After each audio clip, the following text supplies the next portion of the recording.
So we're out here, we're putting in the additional bund wall. So this is a concrete sweeper wall, and this is where our house is going.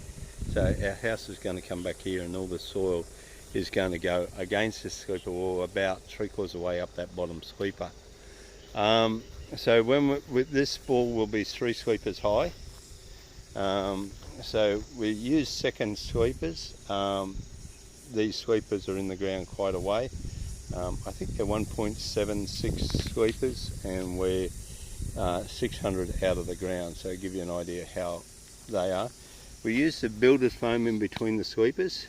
You can see a gap under there, but this will all be filled with soil in behind there, and the soil will actually compact around there, and there'll be dirt will be, the fill for the house will be up about here.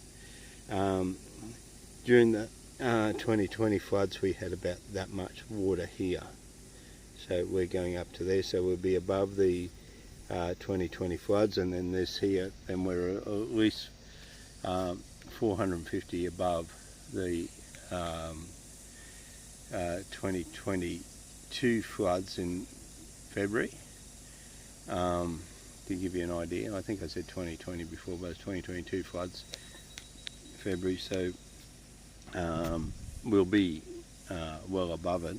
But we do have the bund wall here, so we do have the bund wall now, and then we have a secondary wall in behind there. So we put these ones in the ground, and then we just bolt them through there, and on the back we just, you might see, we just drill and we just put a anchor bolt in the back, but the builder's foam seals it in between each one, and you got to consider the weight of each sweeper compresses that foam down something pretty good.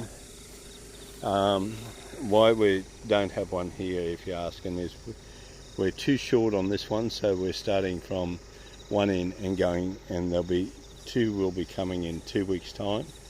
The sweeper company didn't have any, so they'll be here in 2 weeks. We'll have the spares coming on here. The house goes, we're only required to have the fill between this post and the other post down there, which is supposed to be 50 mil. So what we're using an inverter in the car to power the hammer drill, and I run it off the car alternator because the solar panel on the roof here isn't good enough to run the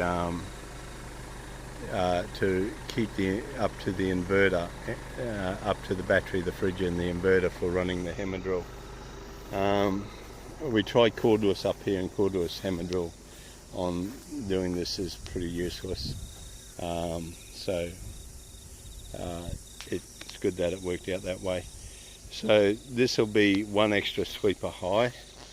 So as you can see, we put the foam in behind each post. So each post has got foam in behind it, and then it's each sweeper is put up. So so they're sealed by the foam, no matter which way it is. And you can see there the foam actually seals it up quite good. So if you're thinking of putting a flood wall around your property or a flood wall around your shed to stop it, this is really cheap and economical way to do it. This entire wall will cost us less than $1,500, I think, to put it in, and that's including the concrete sweepers, the concrete in the ground, the bolts, the foam, and everything will cost us probably around $1,500. So if you're looking at putting in a sweeper wall, these things here are strong as buggery, and once they're in there, because there's so much reinforcing in there that you got to choose where you put your bolts in, otherwise you hit the steel reinforcing.